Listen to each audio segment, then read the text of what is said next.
My name is Victor Sonde, as Pastor already said, and I have an assignment tonight. I'm going to share my screen very quickly. My assignment tonight is not a long assignment, but is significant. Okay, so I want to spend some half an hour thereabouts.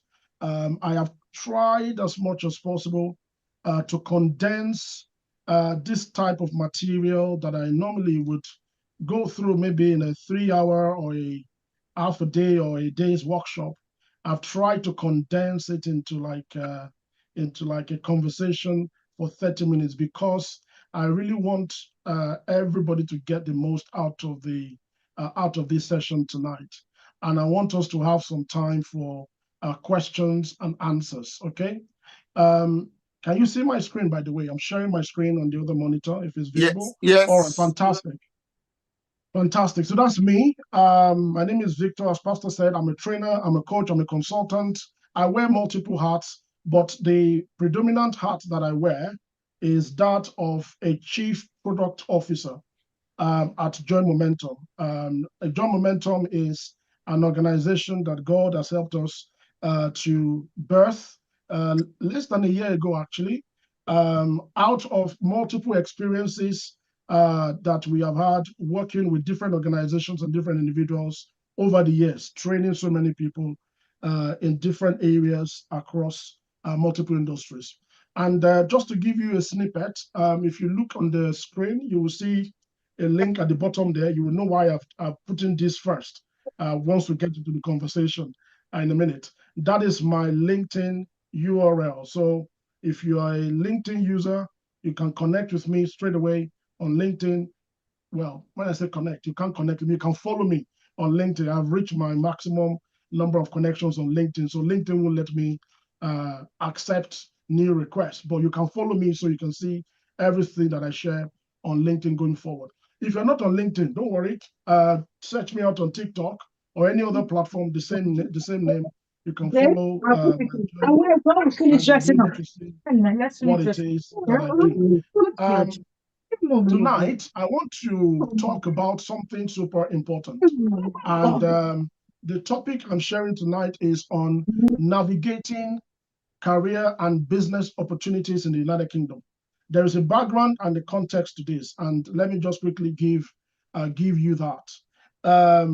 There's a saying that when you are or when you visit Rome, you have to act or behave like the Romans. Otherwise, you are quickly they quickly figure out that this one is a JJC. Now, the context to this is that many of us, or majority of us, we have relocated or we have migrated or immigrated, whatever the right word is, to the United Kingdom.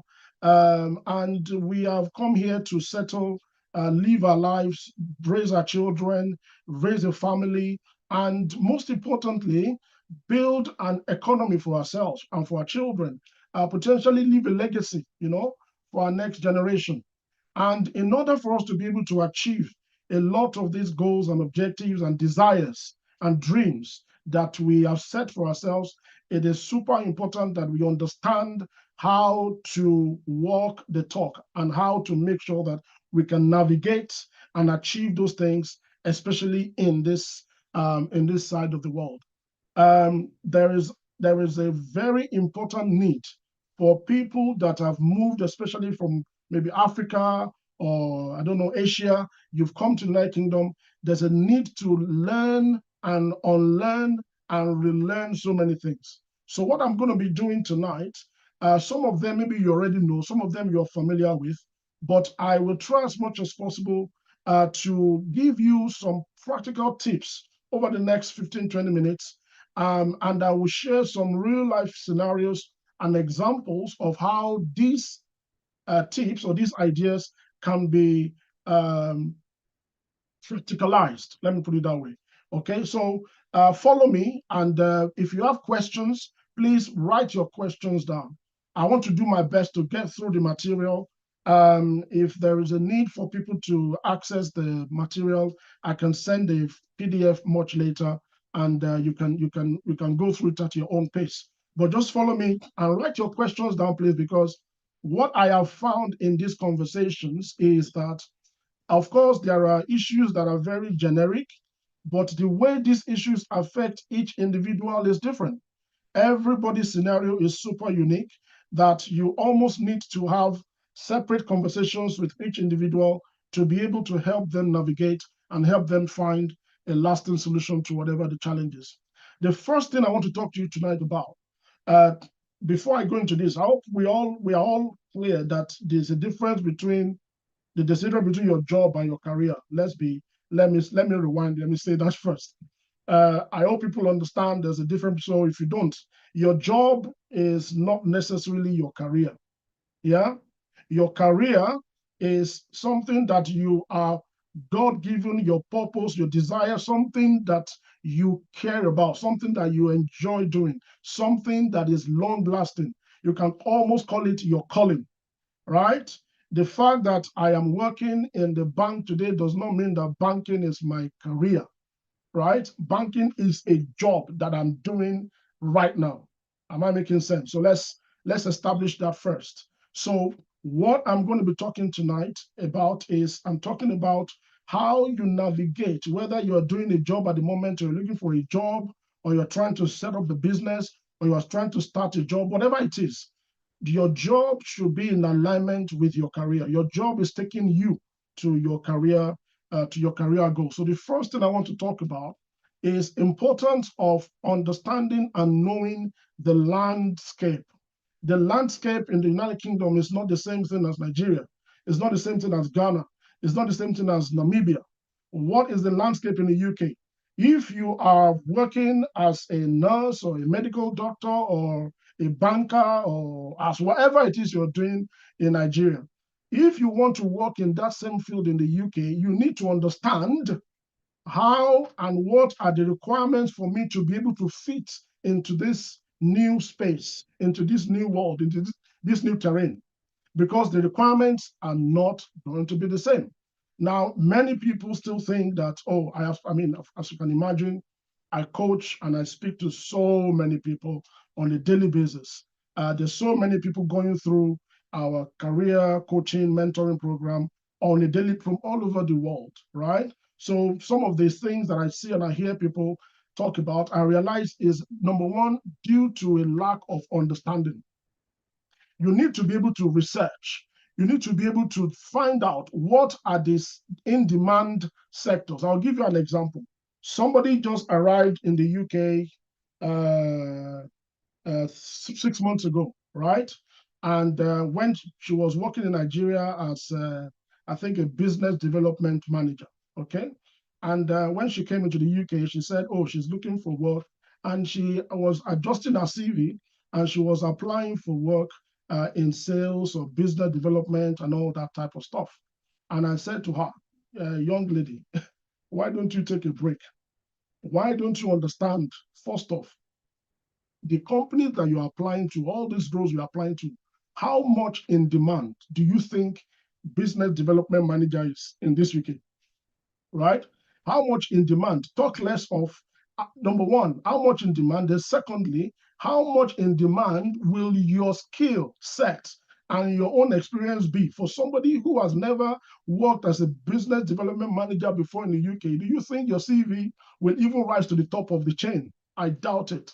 I said, why don't you take a break, slow down, dial it back, and look for what are the most popular jobs that employers are looking for that is not too far off your skill set.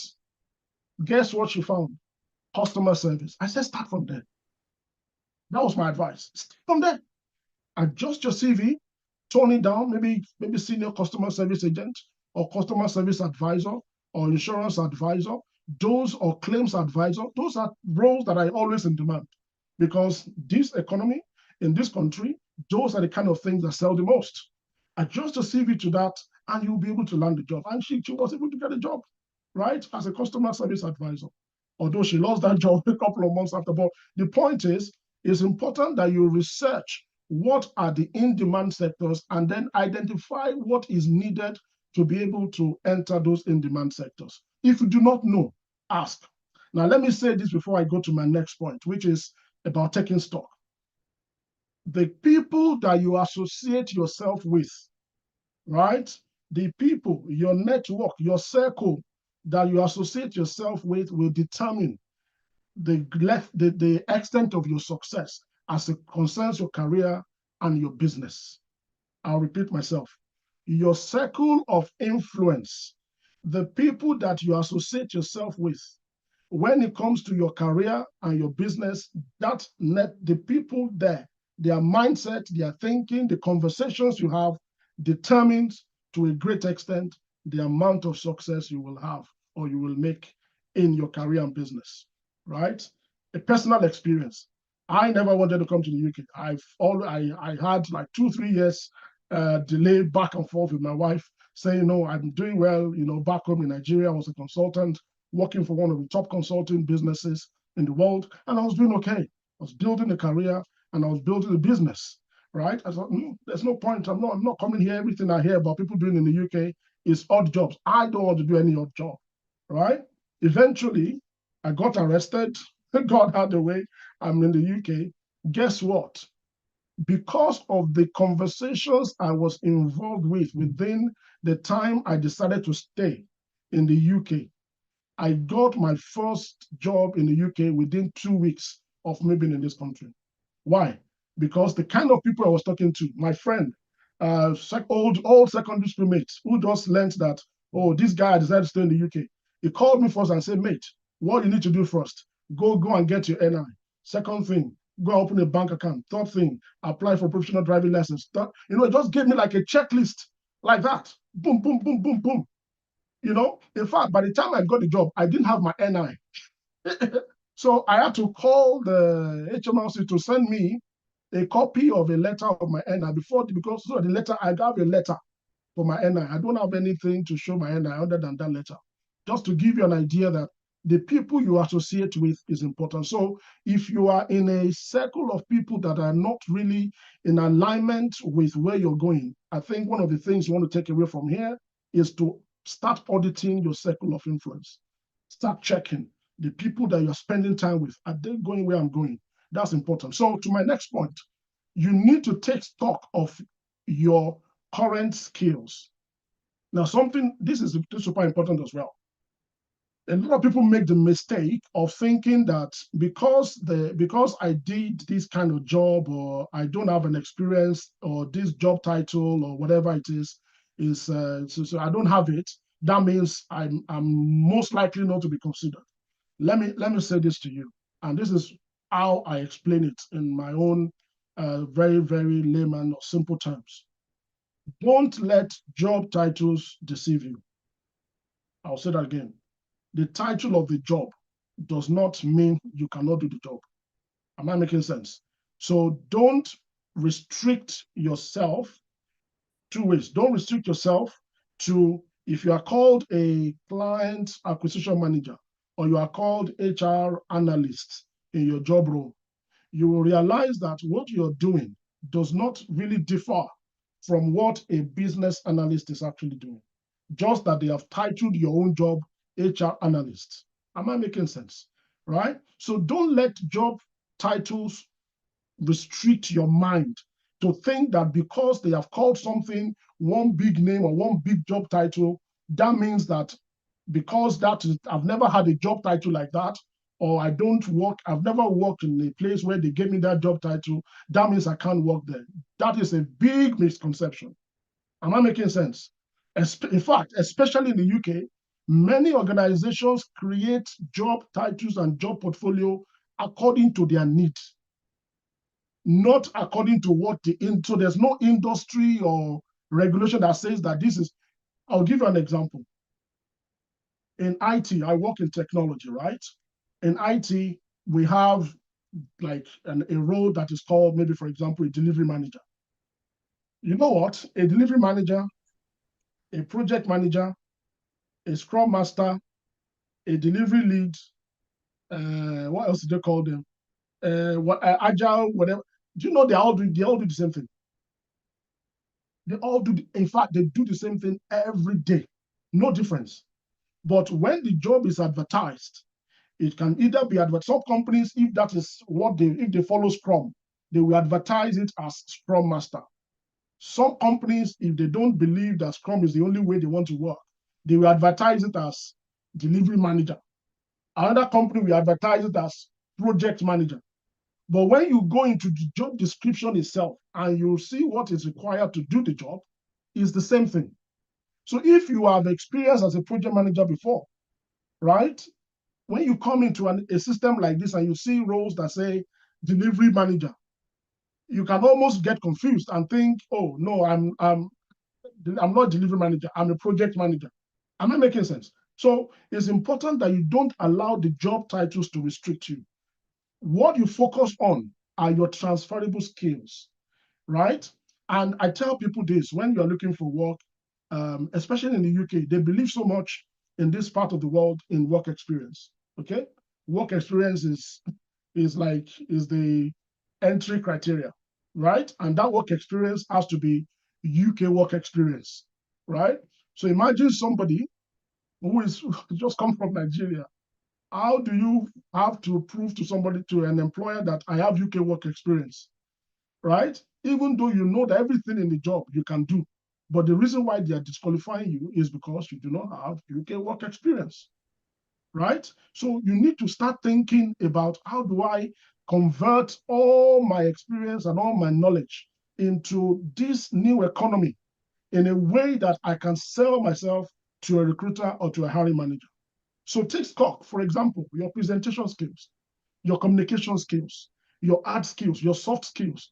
Make a note of them. Those are your selling points, not your job title, not your role. That, sometimes in Africa, in Nigeria, we believe so much in the organizing things. I'm the boss, so somebody's called the manager. So the manager is like the god of everybody. Am I making sense? Those kind of things, culturally, they don't quite work, right? In this ecosystem. So you need to understand this ecosystem, that the job titles is just there as just a thing, but the actual deliverable is what you need to do. So take stock, write them down, note them down. The next thing I want to talk about is, I'm still surprised that, so you see why I showed you my LinkedIn at the beginning.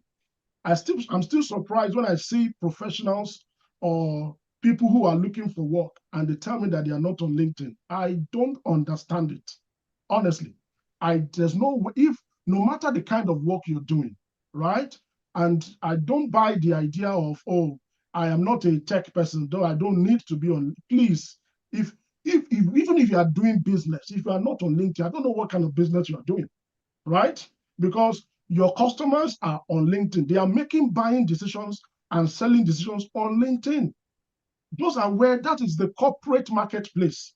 Am I making sense? So if you do not have a LinkedIn profile, and the LinkedIn profile is optimized to attract the kind of jobs and business opportunities you're looking for, you are shooting yourself in the foot. That is just zeros, your own goal. Just score yourself failure first. So please, if you do not have one, go and create. It's free to create a LinkedIn account. In fact, one of the things that I've decided to do, we'll probably talk about that later, is to work with cultural organizations and churches to help people to understand these things are very simple, how to do them. An account, if you don't have to optimize it, there's a lot of content on YouTube that can guide you and show you how to do it. Just give it a day or a week, you'll be up and running, right? And if you have to pay somebody £50 or £30 to do it for you, do it. The most important thing is, when you are exchanging and talking, that is where you want to be able to share, oh, this is my LinkedIn profile, and those things speak for you before people even meet you, right? There are jobs, contracts that I've done that I didn't meet anybody, I didn't do anything, just because somebody saw my LinkedIn profile and then shared it with somebody, and then the phone call came through. Oh, somebody just told me about you, and I saw your LinkedIn profile. Can you do this work? Yes, let's talk. That's it, right? So please check. LinkedIn is super important. I mean, I know that I can go about people should create websites. All of that is a bit maybe extra, but at least have a LinkedIn profile. Please have a LinkedIn profile. The other thing I'll talk about is, especially for some of us who have just moved to the UK, networking is a big deal, right? It's a really big deal. And how you do that and how you break that cycle is you number one, you understand that there's an importance of connecting with people who are like you, right? And there are associations like that now. For example, I know that on Twitter, there is Nigerians in the UK Twitter handle, and they even organize like meetups where other Nigerians meet together. And then there are other countries like that do the same thing. So find those kind of communities and join them. Then the second thing is, don't limit yourself to the circle of Black people, right? I know it might be uncomfortable. Please go on website like meetup.com and search for meetups that relate to that thing you are trying to do. I'll give you an example. So if you go on meetup.com or even Eventbrite is even more popular, but I use meetup.com because I'm in the tech space. So most of the tech events, you find them on meetup.com. But these are events that you can attend and you can begin to meet people. You'll be surprised that you can go for a meetup. I remember many years ago, I did some work for the BBC, right? And after I worked for the BBC, this was my personal experience. I went to do some work for Sky straight after BBC. In fact, do you know that the relationship that took me to Sky started because there was an event at Media City organized by, I think it was Barclays Premier League or something. Barclays Eagle Labs. So I went for that event and then, took pictures, had a couple of drinks, we chatted and all that, exchanged my details with a few people who are recruiters, right? 3 months down the line, they were poaching me from BBC to Sky to come and work for Sky on another similar TV media project. Why am I sharing this with you? It is super important that you find this kind of networking event, attend them, okay? Attend one. If you cannot go every week, go for one a month, okay? Go for one a month. It's very easy. Just search. If you can search by your location, you can search by event type and all that. It's super important. Now, I've talked about LinkedIn. There's something I want to call out here. Your perception and your presentation is important. Now, I've talked about personal branding, your LinkedIn, your portfolio, and whatnot. How are you being perceived, even when you're not there? You should ask yourself that question. In fact, the way I tell people to do it, go on google.com, type your own name, say, my name is Victor Sonde, put it on Google. What comes up? That is what people will do when they are trying to assess you before they meet you personally. And that is the world that we live in now. Before somebody will pick up the phone and call you to talk to you about a potential job opportunity, trust me, they have Googled your name. They have checked you on LinkedIn, and they have seen maybe your CV or your portfolio or your body of work, right? So you Google your name yourself before somebody will Google you. Put your name on Google, see what comes up. Yeah, see what comes up. That gives you an impression of your perception. And do you know what that is? It is called social capital. Social capital, meaning it is capital that speaks for you before anything else, right? Before anybody meets you. Let me give you another scenario. I like to share examples, so just bear with me. I'm conscious of time, and I'll go through my other slides very quickly. Last week, or was it last week or the week before, somebody shared a dilemma that they have on LinkedIn and said the guy just posted that he's been looking for work, is frustrated, and he has 2 weeks for his visa to expire. And if anybody in the network can please help him, he's currently on what they call PSW, the 2 years one that they do after student. Yeah, PSW. So I got the impression that it was on PSW or something. Anyway, so people were commenting under his post to give the post more wider reach, okay? Because when you comment, other people in your own network will now see what you wrote. So the post will get more traction. So I decided to comment for reach to say, okay, this is a brother, he's a Nigerian. I don't know him anywhere, but at least the post has come to my feed. Let me also comment for for further reach. But as I picked up my phone and I was trying to just say, okay, please help this brother, or commenting for reach or whatever I was writing, I don't know why. I just felt like, you know what, let me help this guy a little bit, because even reading his post, I think he's actually is doing some things wrong. So I decided to give him some practical tips and ideas. I said, bro, number one, the fact that you posted this on LinkedIn, that you have 2 weeks left on your visa, and you are asking HR managers or recruiters to help you to secure a job before your visa runs out. Number one, nobody's going to, that's your first mistake, because you have already said, please, I am a liability, come and hire me. Who is going to hire you? Nobody's going to listen to you. So first things first, that is a zero. You have missed it for that, number one. Number two, if your visa is just 2 weeks to expire, I don't think that applying for work is what you are supposed to be doing. You should be looking for opportunities and ways to extend your visa stay. If you want to stay in the UK, that is, extend your visa stay, so that that idea of being a liability, you take that one away. Because anybody that wants to hire you will first of all look at, why should I be hiring this guy? If it is cheaper for me to hire somebody from the market I don't have to sponsor, and I will have to hire you that I have to sponsor, I will go for the person I don't have to sponsor, because you're going to cost me more money. And what's the guarantee that I'm going to recoup my investment from hiring you? So I said to him, focus on getting your visa extended. That's number one. Number two, I know that you are on a student visa or you are post-study work visa. Those visas do not lead you to settlement, okay? You are basically, you still need to find a route to settlement. I said, why don't you use the time you have on when you get that extended visa, invest in a route that leads to settlement?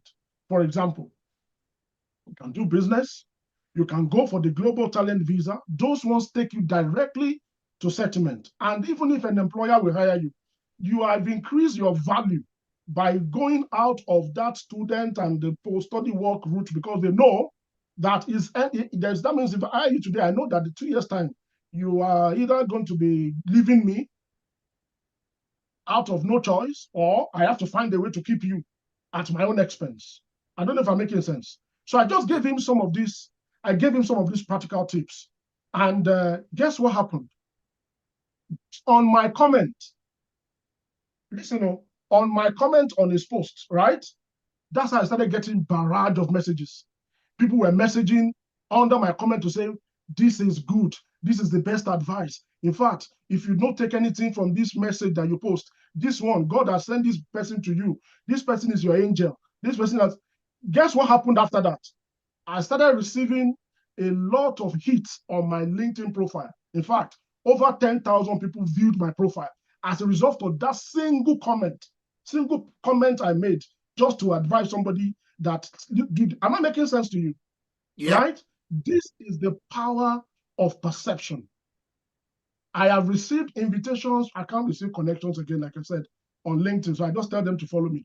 I have received connections from people in big jobs, big, and I'm wondering, what did I do here? I only just advised the brother, just a couple of sentences on what he should focus on, so that he can, make the most of his time. And I even told him, I said, listen, if you get post-study work visa, 2 years is more than enough for you to plan yourself out of that route into a route that will lead you to settlement, if you are very focused and you know what you're doing. All right? So your perception is what I'm talking about here. How do people perceive you? What kind of content do you share on the internet? What kind of posts are you liking? What kind of posts are you viewing? What kind of things are you saying on it? These are things that create and contribute to your digital footprint, and they show up when people Google your name. In case you do not know. The next point is around cultural intelligence.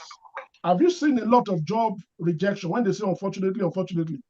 Sometimes, if you get fortunately and you do the interview, and then they tell you that, sorry, we are not hiring you.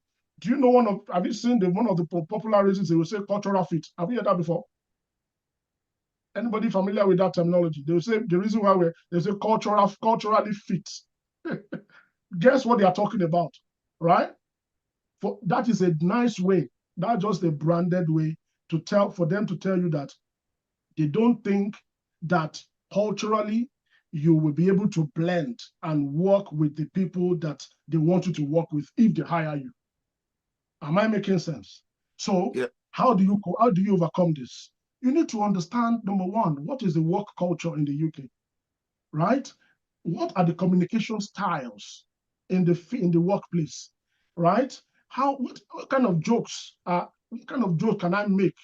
What kind of icebreakers can I use if I get into this place so that I can become, you know, I can be comfortable in my own skin, right? It's important that we understand and we get these things right. It is not a crime and it is not racism that you need to understand cultural intelligence. It is not racism. It is because you have left your motherland and you have come to another person's motherland. And in order to be able to prosper in that motherland, you need to do the things that the people in that because God can only bless you through the people, right? Is connection. We need people to be blessed, right? We need people to advance economically. So we need to understand how they talk, how do they think, right? How do they think? How do they reason? Okay? You cannot, there's so many things that you cannot just say because if you are in your Nigerian community, you can say, you are in your African community, you can say, you can in your Ghanaian brother, you can say to you. But once I get into a certain community, there's certain things I cannot say. It's not just right because it's going to work against me. All right. So you need to research. In fact, I did a test for myself. There are videos on YouTube, right? Go on YouTube, go and search the kind of jokes that you can make in the workplace. Go and search icebreaker stories, meaning things you can say. If you are a sports person, use your knowledge of Man U, Man City, all those things are good things that you can use to socially engage so that by the time they are comfortable with you, then it's easier for you to then break into other things. Am I making sense? Right? Yeah. So understand the work culture of the United Kingdom, adapt to their communication style. This is super, super important. My time is running very quickly. Let's move on. And like I said, this is something I do. I've packed a lot into a short while. Now, I want to talk about entrepreneurship here now. Now, for people who are trying to do business, and I'm saying this to everybody because I believe everybody should be doing business. Listen, whether you are doing a job or you should be your job is your first business. You should have another business. Everybody should be doing business. That is my message. Okay. So um, it's important that you understand, and the reason is very simple, right? I believe so much in economic empowerment. As Christians, we need money to advance God's kingdom. All right. As Christians, we need money to do things in the kingdom of God. And you cannot, there's some level of prosperity that you cannot get from, you can't get it from a job. Let's just be very clear about that. A job will not give it to you. You need to have something for God to bless and multiply. Your job, you can't multiply you put 9 to 5, 40 hours every week. That's the maximum you can do. You can never do more than 40 hours a week, and you can never be in two places at the same time. But if you have a product, your product can be in the 1,000 places that you don't even need to go. If you have a product, whether it's a digital product, a physical product, your product can travel far. I have people that are working in my organization today from countries that I've never been to, but these people have chosen to come and serve within my organization. Am I making sense? Just because there's a product that attracts them. So think about that. Let me give you this statistic very quickly. You know that in the UK, I got this from Tech Nation website. They did the research. And between 2019, so the circle on the left that was 2019, and the circle on the right, that was 2023. Look at the numbers. This is statistics, right? Data doesn't lie. Numbers don't lie, okay? I'm not going to talk about everything, but look at Africa. The yellow, I mean, most of us are Africans, right? I hope most of us are Africans on the call. So apologies for those who are not African. But look at the yellow section on the pie chart, right? Foreign born founders in the 2019 top 100 by region was 1% in 2019. That is why we are categorized as underrepresented. Am I making sense? Now, between 2019 and 2023, look at the increase between 2019 and 2023. It went from 1% to 4%. So what that means is that the number of ethnic minority business people in the UK is increasing. And that is a good thing. That is a good thing. Another one here shows, look at this one. This one says, while other 15% of UK residents are foreign born, meaning 15% are born abroad or whatever, UK residents, 39% of the UK's fastest growing startups, they have at least one immigrant co-founder. This is good news. News. So if you are here and you think that, oh, business is not possible, see, I have done business in the UK, I have failed. So if you want to hear a failure story, come and talk to me. I have done business in the UK, I have succeeded. So if you want success story, come and talk to me. And there are many other people, I'm sure, within your circle, within your network that you know, who are doing business. They might not be massive global yet, but you start from somewhere. Okay? So you need to research business opportunities, please. If you're not doing business, do business. Okay? Then the next point around doing business, around entrepreneurship is important that you familiarize yourself with the legal and regulatory frameworks. Now, let me talk about immigration, because I know immigration is something I have found that is so big. In fact, I had to create a digital product to address some immigration problems because I personally saw data that Africans and my people like me, they were dying under pressure. We were losing people just because the husband has to work 80-hour shifts just to make enough to pay school fees and keep the family sane. That is not healthy. Not healthy. Okay? So you need to have a plan to say, if I'm on student visa, how do I get out of it? If I'm on postal, what is my plan? If you don't have a plan, ask questions. Ask people. Don't just go and read something on YouTube or follow all these bloggers and you just go through and just begin to. No, please seek out answers. Yeah. In fact, one of the things I did was to create a roadmap. I'm not. It's not here. No, if you reach out to me if you're in need of it, or maybe Pastor, I can arrange a separate time where we can talk about some of these things. A roadmap that will lead you from your current status of immigration to a path that will take you to settlement, whether that is via a career, a profession, or business in this UK. Okay? So you need to find out, seek ways to understand what are the business regulations, immigration laws, opportunities that I can tap into, that can get me to where I'm going. Okay? It's important. And then this one is very easy and direct. You have to continue to learn. Continuous learning. Don't think that, oh, because they have to, one thing I noticed about, especially I've seen this in the African community and Asian community, well, mostly Indians. I've seen this a lot. We like free things. We like free things. Something, once you say something is free like this, you will just see that we will rush there, which is not a bad thing. Everybody likes free things, right? But please try. Even if they say something is wrong, if you understand the value, just weigh the value and the cost, pay for it. Honestly, you will not regret it.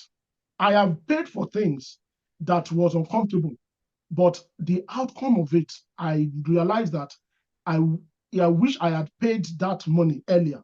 Pay for coaching, seek a mentor. You know, it's gonna help you because a mentor is like you are riding on somebody's shoulder to fly. You know, you will not make the mistakes they've made, and they will hold your hand. All right. And this one here is talking to something I said earlier, which is I believe that you need to tap into the power of your community, the power of your African in diaspora. Listen, your color of your skin or all these things they say, do you know it's a strength? It's not a weakness. You know that, right? Okay. If you are looking for work, let me give you this tip. If you're looking for work, we're going to go to question and answers now. When you search for work, right, include in your search criteria DEI. Are you with me? Include DEI in your search criteria and see what comes up. There are companies that need to fulfill their diversity and equality and whatever it is, inclusive quotient. So they need to bring Black people in. so that they can tick that box that they've done it. Not because they like you or anything. I have been blessed by that before. I've seen it happen. So I'm not saying something that I'm making up. So include that. And you will see that some places will actually offer you an interview and potentially give you a job because of that. Okay. Like I said, get a coach, volunteer yourself. One thing I noticed as well is a lot of us, we don't like to share. You don't need to, it's good to share. Honestly, the way to master a thing is to share. Share, tell somebody about it, teach somebody. You realize that you will become very good at that skill. So volunteer your time. If it is evenings, if it is weekend, coach people, help people. Before you know what is happening, that good will come back to you. It will come back to you. I've already talked about the role of churches. In fact, personally, I'm planning a tour and working with charity organizations and churches in the UK, starting from the southeast, and we're coming up north to work with churches to help them to economic empowerment around career and entrepreneurship. This is super important, and you need to give yourself some time. It is a marathon. It's not a race. So I've seen people where, and this borders around some financial education. You cannot you don't come into the UK and you're trying to settle. You are still trying to find the balance. The next thing you want to go and do is to go and buy a G wagon, and you're carrying loan of G wagon, or you're going to buy a Mercedes Benz, and you go. Don't pile too much on yourself. That's what I'm trying to say. Okay, pace yourself out. Okay, if it's not working today, it doesn't mean tomorrow is not going to work. All right, so perseverance, patience, focus is super important. I want to share a few things before. Let's go for question and answers. There are some events I want to invite you to, and these are free events. So that's why I'm sharing them. This one here is a 4 weeks event I'm doing in May, and I'm coaching people who want to become product managers or digital. If you're a digital entrepreneur or you're aspiring to be one, reach out to me. I will subscribe you to this program. There's an event. I'm speaking to this guy. This guy is a senior project manager at the Department for Work and Pensions. If you know DWP, DWP is the largest civil service department in the UK. This guy is a friend and is talking next week to me and my community about how to optimize our brain health for peak performance. Take advantage. It's free. You're not cost, doesn't cost you anything. Please let us join. If you want to register, let me know. I will send this thing out as well, or you can just Google it. You'll see it on the internet everywhere.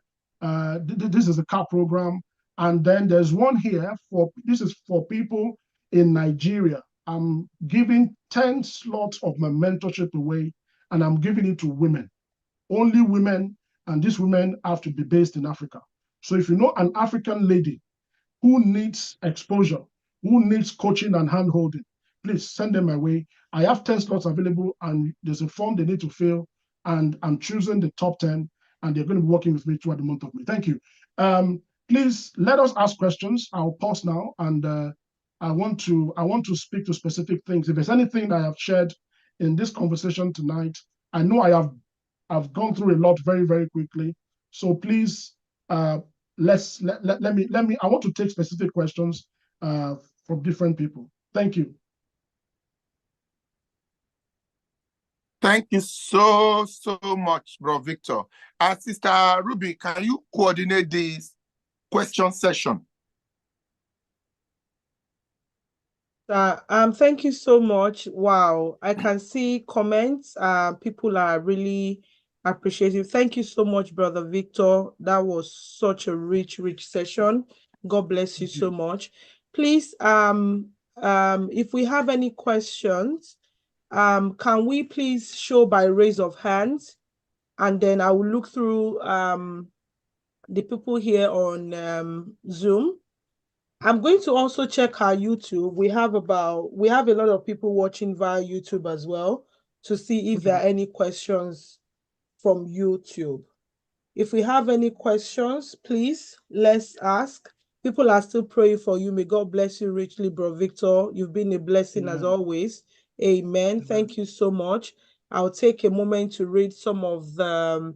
Okay, so we have maybe like a comment or question from Sister Abidemi Fombo. She said, please, you mentioned about the Nigerian or African link.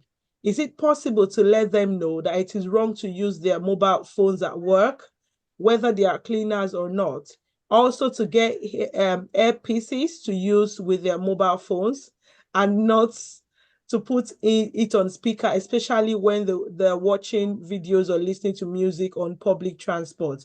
Can you please Yes.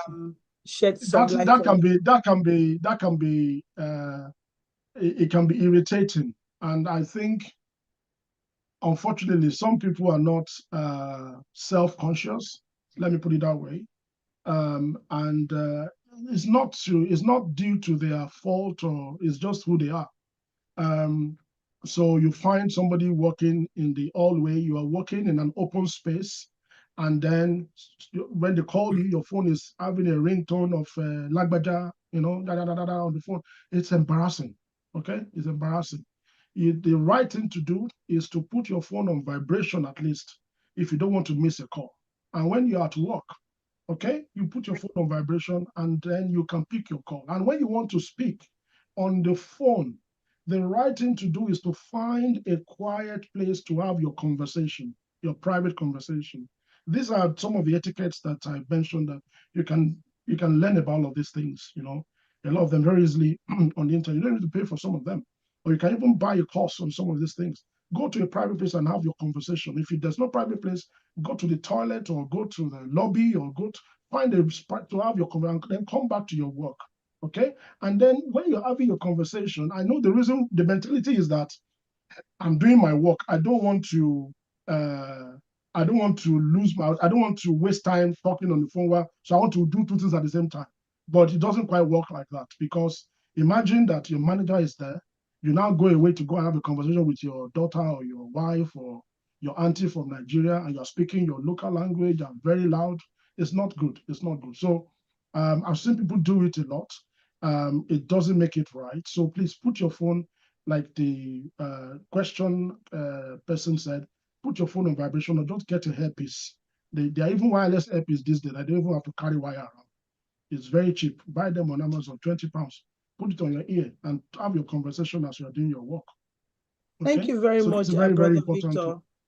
Thank you Thank you. very much. I think that's part of the culture shock that people meet when they come, here, or even abroad, not even only in England, Yes. because back home in Nigeria, you can be a classroom teacher and you're using your phone and you're doing even a nurse, or, and then you come here and you find out that you cannot use your phone at work. And I know a couple of people that have been fired just because of using their phone at work. My own comment on that would be that we have break time. Let everybody around you know that you can only speak. Like when I used to teach at the grammar school, I had 1 hour break, and anything I had to do within that, I has to be within that 1 hour. And that still does not give you the permission to be so loud, because naturally we have loud voices. So I personally had to learn, especially Africans. to exactly. I had to learn how to tone my voice down, because I've had comment like, I still don't know how to speak in hushed tones till today. I've tried. I tried as a teacher, but it was really, I had to learn it. Yeah. So we have Sister Chioma raise a hand. Before I take you, Sister Chioma, 2 people have commented praying for you, saying thank you, and they've asked how they can reach out to you. They've asked how they can reach out to you. WhatsApp is the best. Let me find the chat. I'm not very good with Zoom. Okay, so while you're doing that, I will take Sister Chioma's question. Sister Chioma, you can please unmute yourself and ask your question. Good evening, everyone. Yeah, thank you, Sister Ruby. It's not actually a question. Yeah, my Oga, the very top. This is actually my mentor. Bro Victor is my mentor, so I'm giving it all out there. I'm in BA today because of Bro Victor, so I'm a testimony to the work God is using him to do. So aside it, I just wanted to sort of mention something. With respect to the earpiece. Unfortunately, sometimes when we use earpieces, we don't realize how loud we are, because the earpiece actually makes your voice, drowns your voice, so you don't understand that you're actually screaming. So I wouldn't even advise people to use earpiece at work, because honestly, you could be upsetting the person next to you, even if you're using it in a lounge. I would always advise you take the earpiece out. If you need to take a private call, go out, take the earpiece out, and actually use your phone. That way it would help you control your voice, the tone, and how loud you actually are on that conversation. That was just all I needed to add. Fantastic, Thank fantastic. you I so love it. much, Sister Chioma. Should I share something about why? I think it's important to explain why sometimes, just to educate ourselves. One of the reasons why is sometimes not so good or prohibited for you to take your phone and be talking whilst in the workplace is data privacy. Is a big thing, right? Depending on the kind of job you're doing. Imagine that you are a doctor or you are a GP or you're a nurse or you are a complaints handler. You are looking at people's data on the system or on the computer. You now pick phone. Yeah? How are we sure that the phone conversation, you are not leaking data, not giving information away of personal information of people away? So that is why. One of the reasons why a lot of companies, in fact, I think banks specifically, you cannot even touch your phone. You can't. They will tell you, leave the phone at the gate or at the whatever. So All right, thank you, sir. And I think another reason is because phone is actually very distracting. It takes a lot of time. It wastes your time. So, and an average, I think some organizations in Nigeria, I may be wrong, they can correct me. I think my friend in KPMG, they don't use phone at work, as in your productive time. You're only allowed to use your phone during break time. So that way, it's productivity is maximized. You're not watching Instagram to WhatsApp. You're not distracted. You're not distracted. So I think really it's a good thing if you ask me. So I'm just going to take one more person. I have Sister Ayike's hand up. We will take that before we close, and then we'll take the announcement and offering. Sister Ayike, please. Okay. Good evening, everyone. Thank you so much, Brother Victor. Thank you so much. I can't thank you enough. I just ran into this flyer somewhere, flying somewhere, and I just I'm not a member of the church, but thank you for the church for this very informative, educative program. I'm going to share the YouTube and other things with my network and everyone I know. But I just want to. My question is, you talked about mentorship. And I know how important it is. If I had had the mentor over 10 years ago when I came to this country, I would have gone further. But how do we connect to this mentorship, even at now, even people coming in to the right mentors? Because, now that you've said it, I can see how important it is. But like when we came, some of us back then, we didn't know where to start from and how to connect, and all that. So how do we make the most of that? Thank you. Yeah, let me give you some practical tips, okay? And I would try and categorize them into the things you can do for free and the things that maybe you might need to pay for, okay? So I'll break them into those two areas practically. Number one, if you are looking for mentors in areas that relates to maybe your career or business, number one is books. Okay, books, buy books and read. Buy books in those areas and read. That's number one. Number two, if you are not somebody that likes to read physical books, on your mobile phone on Android and Apple now, there is an app called Kindle, Amazon Kindle. You can get those ebooks. I have them. I have my Amazon Kindle here. You can get those ebooks and you can read them on your phone, on the train, on the bus. And even if you don't read the entire book, you can pinpoint the areas that, impact on you directly, and you can get that knowledge from them. And you know what? There's a book virtually on every topic now. Okay, so that's one. Number three, if you are not somebody who likes to read, maybe you're not an avid reader, okay, download this app called Audible. Okay, I use Audible. When I'm driving, I'm doing the school run, or I'm going for the walk in the park, or I'm going to the gym, what I do is I get my headset on and I read some of my books on Audible. Audible is an app from Amazon as well, and you can buy different materials, download it, and you just play, and it will play the book to you. And it's a fast way to even finish reading books. Okay, so those are very cheap ways. Now, the last one I will share with you is YouTube University. Okay, on YouTube, some people would say maybe I'm a bit of a nerd.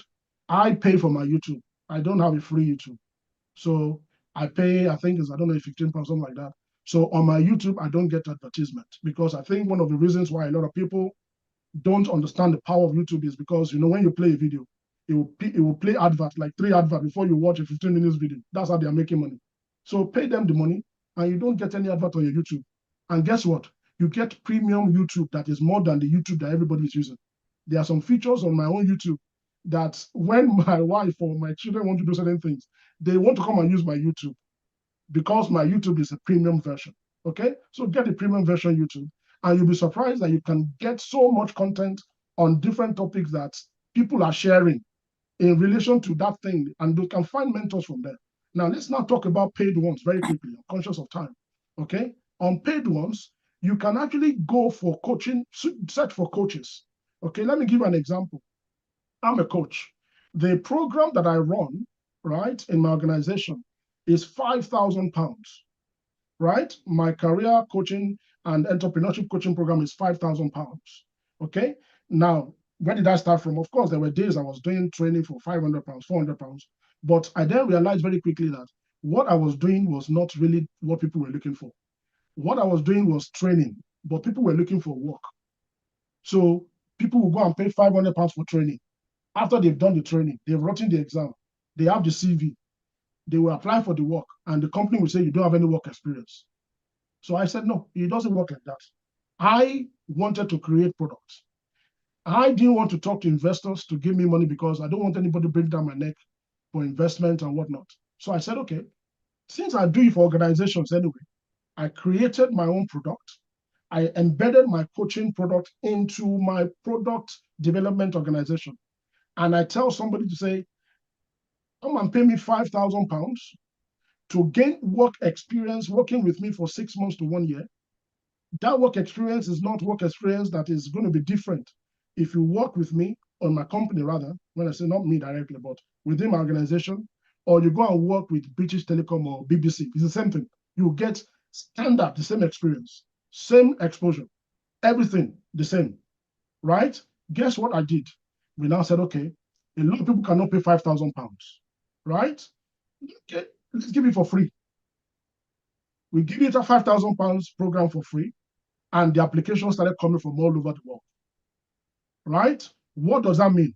I'm able to work with people almost at no cost, and we are building digital product that we're going to take into commercial place, marketplace. Do you see the idea in that? Now, if you want to work with me, of course, I'm not going to have your time to sit down. So I will tell you naturally as a coach, come into my program, apply for the 100% scholarship. If you cannot get it, apply for the 70% scholarship. That way, you have access to me on speed dial. Okay, so that's how to do it. You either pay for it. If you pay for it, you get the value, you get the access. You're not paying for that person's ability to teach you something. We are paying for access. Am I making sense? So don't think that paying for access is a waste of money, because trust me, the day you are going for that interview in the morning and the following day, and you need somebody to give you the confidence and you know what you're doing, that's when you know that you should have paid. All right. So for me, those are practical steps you can take to access mentoring. Thank you so much, Brother Victor. I think we need to have part 2 of this session. We need to come back. I'm trying to rush. Yeah, because I know for a fact that this should be like a workshop that should take us like the whole day, because you said so many things that even me, I'm trying to.